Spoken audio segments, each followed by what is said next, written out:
Today we have Kara on the podcast, and Kara, you and I care very deeply about helping people grow their business sustainably and not just do the Instagram rat race and that type of hustle.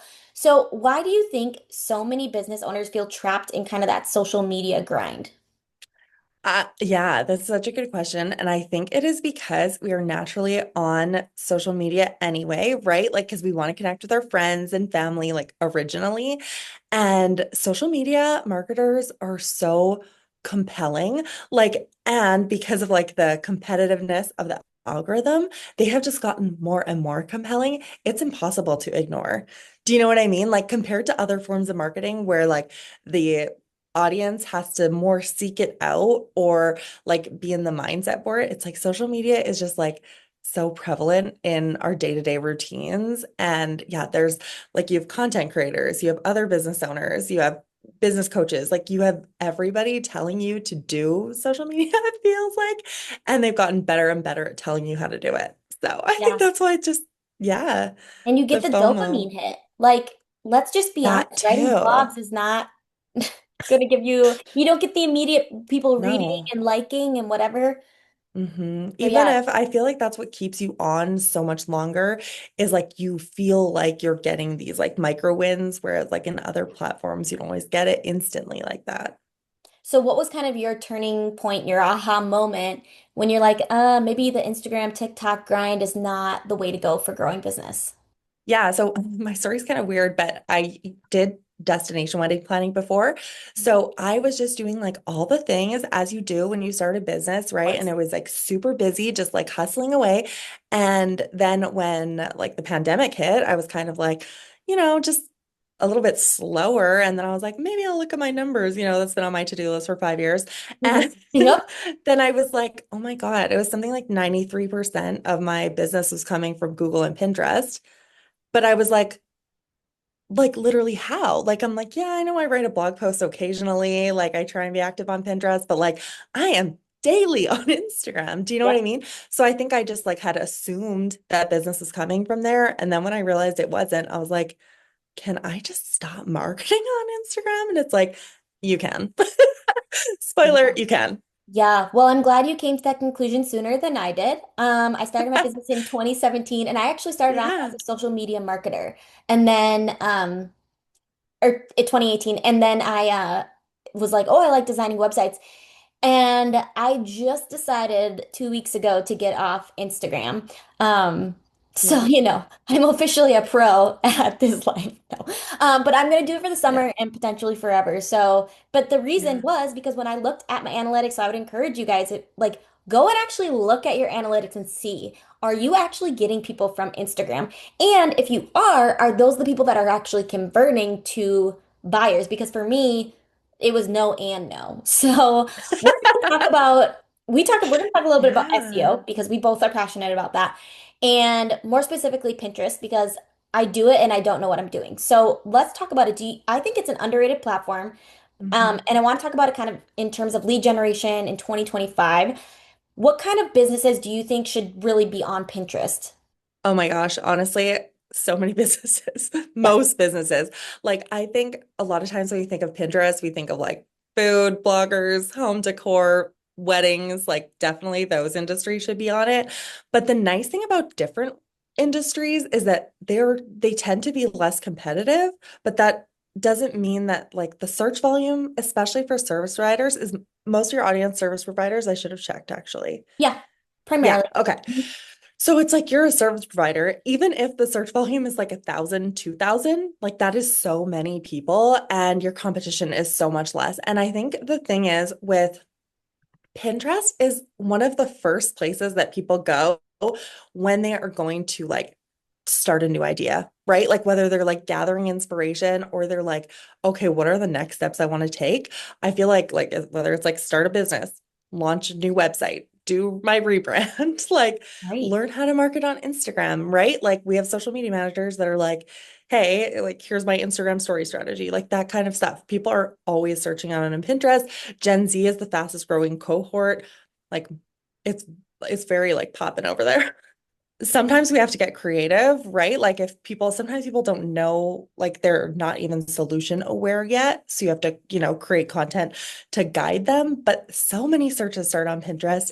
And even in the Google image tab, so much of that is Pinterest. So true. And you kind of just went into it, but how does Pinterest differ from other platforms when it comes to like longevity and visibility, things like that? Yeah. Yeah. So honestly, I feel like with most search-driven marketing, it is like as long as the content is relevant, it will continue to rank. Like I have pins that are like 5 years old still ranking. I think they say like the average pin peaks around 6 months. So it's kind of like you were talking about with those dopamine hits.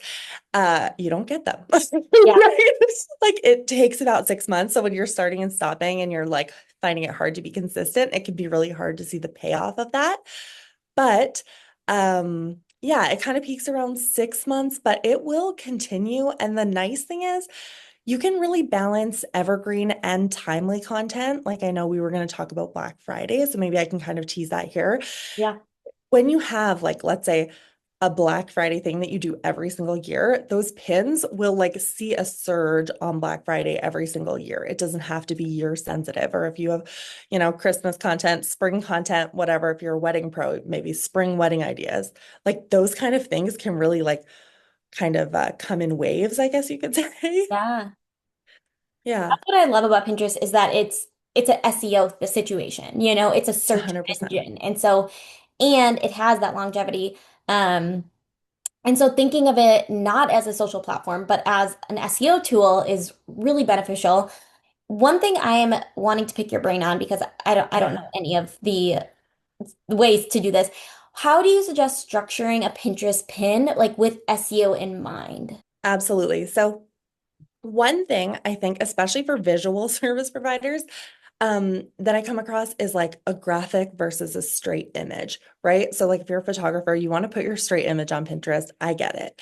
What I would say is like those pins tend to get saved, but they don't tend to get clicked on, right? It's more like someone's saving because they're like looking for pose ideas or they're looking for ceremony ideas.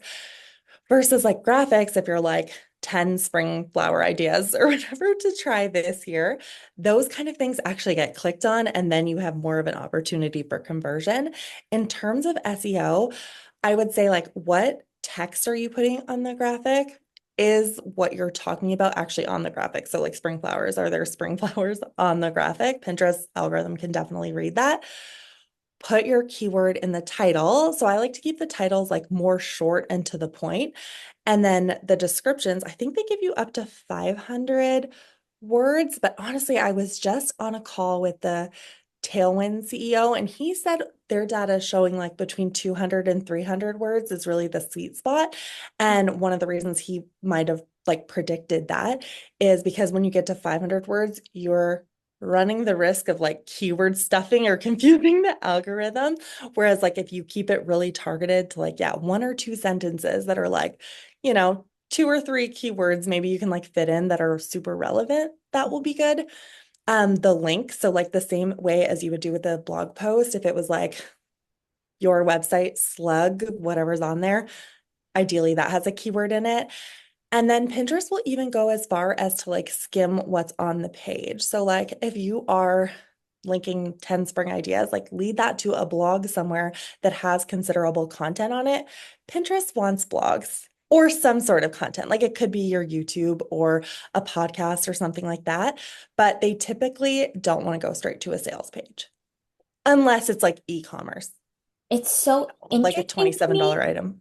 Yeah, that's so fascinating because every other platform on the world just wants you to stay on their platform. But Pinterest is like, no, like what am I missing here? Why are they not being selfish? Like that they actually want to like promote your content, which is amazing. Yeah. It is amazing. And I would say like you're so right. And I do think Pinterest, like we have seen that them experiment with ways to try and get us to stay on the platform, right? Like they did story pins or idea pins, which was basically like, Yeah. carousels or whatever that were like not clickable to try and encourage people to stay on the platform. And it never really worked because that's really not what Pinterest users want. And I think it's a good example of like platforms need to serve the users. as much as we want to complain as marketers, right? Yeah. And users were like, no, we want to go to websites. So I think one of the things I hear sometimes about Pinterest is that the searches can be quite ad heavy, but I do think when we look at the benefits of that, it's that they're promoting your website and like easily letting you get off. And they do like if you do like a short click. So like let's say I clicked your pin and it was totally irrelevant to what I thought I was going to get and I clicked back on. It's like that is a negative signal to Pinterest. Like they want you to go find what you're looking for. Mhm. Like honestly, like other search engines. Yeah. Do we use hashtags in descriptions on Pinterest or no? No. I would say like there has been like a do we don't we for so long. But for the most part, people aren't searching out. It's kind of like Instagram now, if I'm being honest. Like I think you can include them as like a keyword, but it doesn't do you as many favors. Okay, okay. So we're going to transition a little bit into Black Friday because Yeah. I'm hosting a summit with a couple of my friends, and Kara is also speaking at this free summit. So I wanted to talk a little bit about using Pinterest, this evergreen tool, for a specific date, whether it's a Black Friday sale or some type of sale you guys are doing. Why do you think now is the time to start thinking about Black Friday if you want Pinterest to work for you by then? Right. So I said that Pinterest takes about 6 months to peak. However, when we're doing like more timely content and especially in less competitive industries, it doesn't necessarily have to take that long. And if I wanted to start ranking for Black Friday, I would really want to start pinning around like August, September. Um, I mean, sooner if you're listening to this, I don't know when this is going to air, but that's kind of when you want to start to build momentum. And I think, like we kind of touched on really briefly earlier, what are they doing after they land on the page? Because like Pinterest traffic is not going to like land on your perfect Black Friday sales page during the exact like 5 days you have the cart open, right? We can't expect that.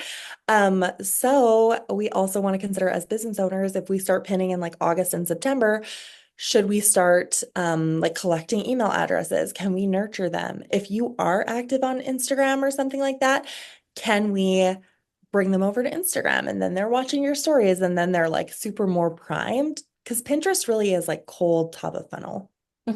Yeah. And one thing that you and I are really passionate about is blogging or podcast and turning it into a really SEO Yeah. optimized blog post. And so think about, is there a piece of content, a long form content that you can create, like for me, it's YouTube, that then you can create pins directing to them to this long form content. Of course, put a freebie on that long form content as well. But like Mhm. if you're making this Yeah. long form content so valuable and you're continually pinning this content, you'll start to see that traction. And I think that'll lead to a more profitable quarter four as well. Yeah, yeah, absolutely. And you're so right. And I think it's just like if I find you on Pinterest and I'm like led to your YouTube channel or your blog with your YouTube embedded or whatever, I'm usually not just going to stop at that one thing, right? Right. It's like we have so much more opportunity to like then maybe I check out your whole YouTube channel and subscribe and I'm on your email list, all these different ways that we can really like nurture the conversation. Yeah, and I think that's huge. That's for Pinterest, is then that is a great tool I have found for me for growing my email list. And so what kind of lead magnets or opt-ins have you seen perform really well for Pinterest? Yeah, I still think like PDFs work. I know they're like kind of maybe like tried and true, but a little bit boring. I also think you can do quizzes. I think a private podcast is what I just launched for my own website to try and do that. Anything like quick consumable, like a template, depending like on your industry. Like, can you do like a little custom GPT? Can you do like, I'm trying to think of what else off the top of my head that I've seen work really well. Um, One thing that I would say, like to try and get people on it, is a lot of times people save their CTA for like the very end. Like, hey, if you want more of this, get on my email list.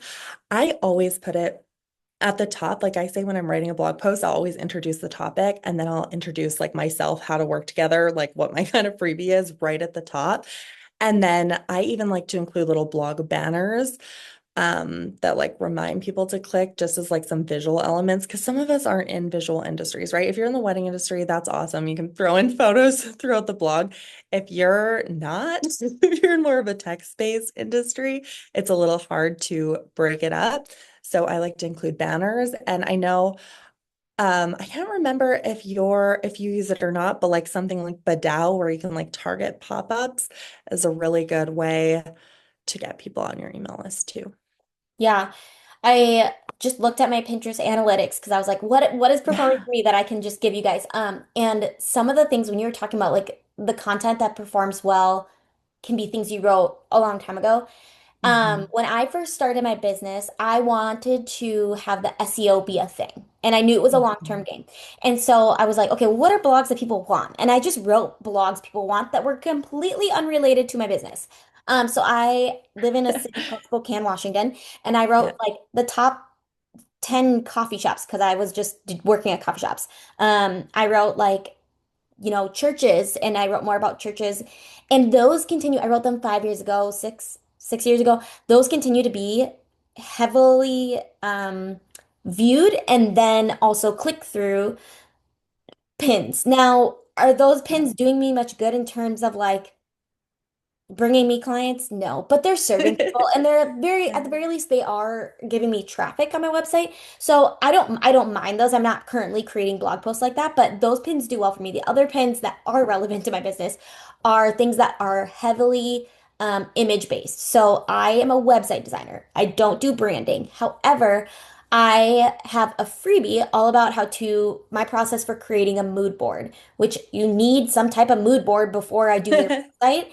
Yeah. So the what I have done is every time I create a mood board for a client, I will then pin that mood board on Pinterest. And then I will, instead of just pinning it, right, because I want to make them actually click, I will say, hey, do you want to go through my free mood board challenge? So it's Yeah. not just a pretty thing for them to pin, but it also is directly related to a freebie I offer. And I'm looking at my pins, and pretty much all of my pins that are ranking are the mood boards, the color palettes that I've developed.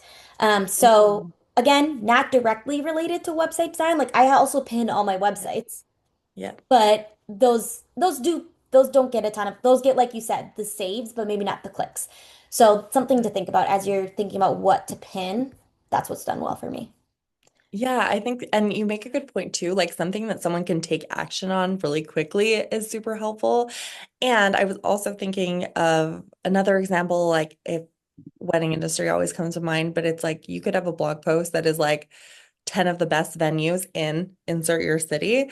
And then it's like, want 10 more or something. Like, it's a way to, people are actively searching for it. They're gonna want the whole list. Yeah, yeah. Okay, let's talk a tiny bit about like once they click on the pin and they go to the blog post or the landing page. Do you have any like design tips, CTA placements that you suggest or you do when you're optimizing blog posts to make them really work for your clients?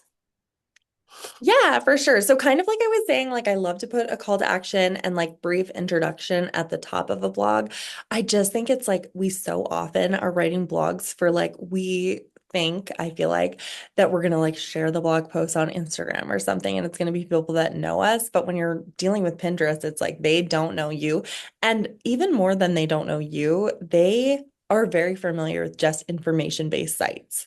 Right. So, like, just professional bloggers that like there is no call to action. So, or not no call to action, but you know what I mean? Like they're not trying to sell you on a service. So I think like making it clear like what your perspective is. One, I think Google likes that now. Like they're saying they want to know like the expertise of who is writing the blog. And then also just like reminding them how you can work together is really important. Again, call to action. I like to like weave in a few, especially at the end, for different stages of the journey. Like I think it's so natural to go straight to like contact us or check out my services page. But like we were talking about, like, come follow me on Instagram, come grab my guide. Here's a relevant blog post to head to next. I think in general, it's nice to be able to link to relevant inbound links, I guess, or similar blogs throughout the post. But even in your show it or whatever template that you have, if it's not going to be like specific ones that you're pulling, do your most popular blog posts that are relevant there so that they stay on. Mhm. Um, yeah, I think that's what I really try and do. Yeah. And like add white space Yeah. is my thing, right? I think sometimes like if it looks like a wall of text, it feels overwhelming for people to read. And just adding like spacers or, things in between headings makes a big difference.